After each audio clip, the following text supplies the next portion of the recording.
Since you speak about industry, let me ask you this, because it seems like what is coming through from industry, given that you're spending so much money on capex yourself, is that they're busy buying each other out. I mean, NCLT, etc. But they're not engaging in greenfield expansions, which will give that huge impetus to the credit cycle. Why is that not happening, Mr. Sitharaman? Greenfield expansions? Greenfield projects. Greenfield projects?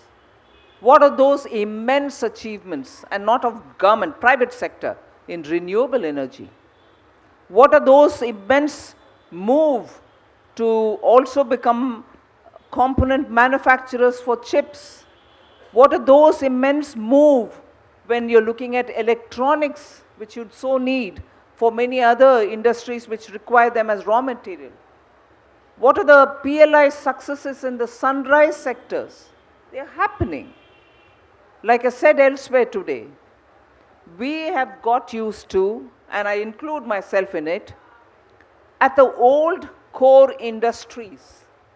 Even they have a challenge before them, much before they can expand their capacities. I take the example of steel. No longer can India's steel industry say, I'm expanding capacity, producing more, unless they're going to produce green steel. Because your existing steel faces immense non-tariff barriers wherever it goes. Wherever it goes, they have a problem because the measure is it green?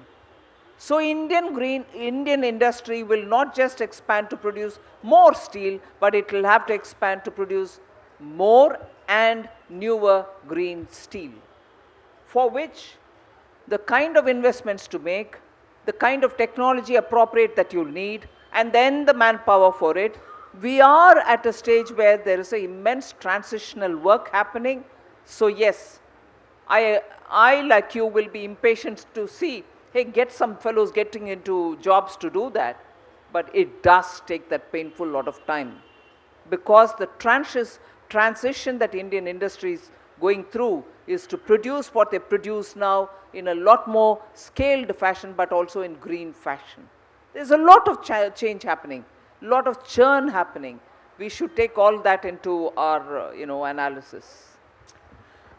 Finance Minister, the question I want to ask you is about the philosophy behind sweetening the new tax regime.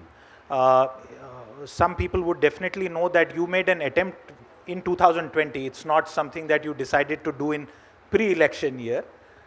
It didn't work. You have now improved upon the scheme. There are some people who are saying that it will end up, and that may not be your intention, disincentivizing savings, because we have been used over decades of using ATC and other exemptions.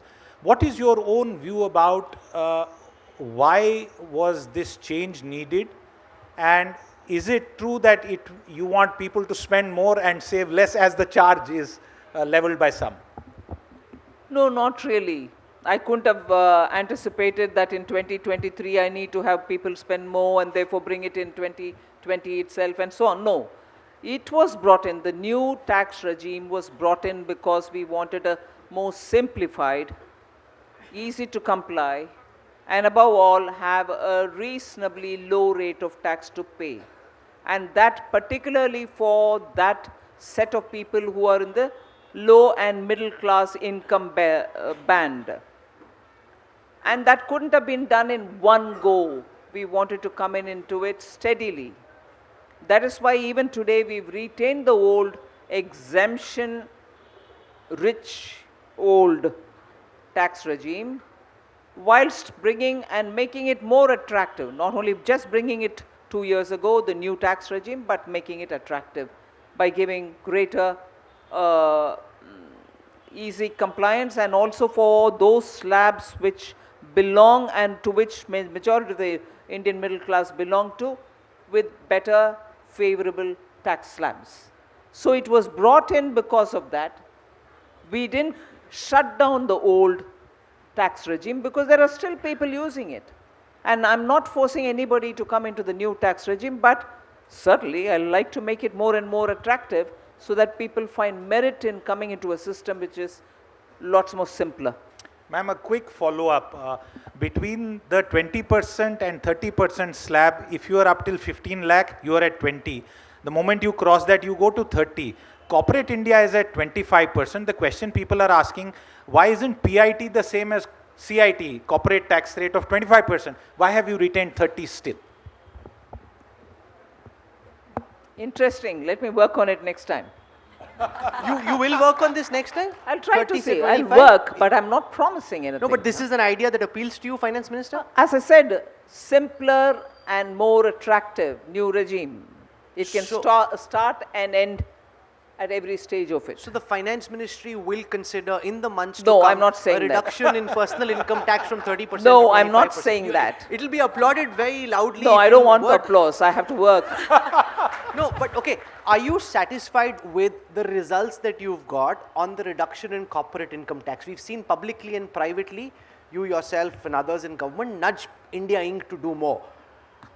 In terms of what you would have imagined, of course the pandemic happened, there's a war going on, but in terms of what you would have expected from the sharp and wise reductions in corporate income tax, how satisfied are you with the bang that you've got for your buck? No, first of all, I'll bring in the dimensions which the corporate tax rate coming down has brought in. It cleaned up the balance sheets of industry. They could de-leverage themselves in the sense they could pay back a lot of their loans to the banks. The twin balance sheet problem was addressed also because of that.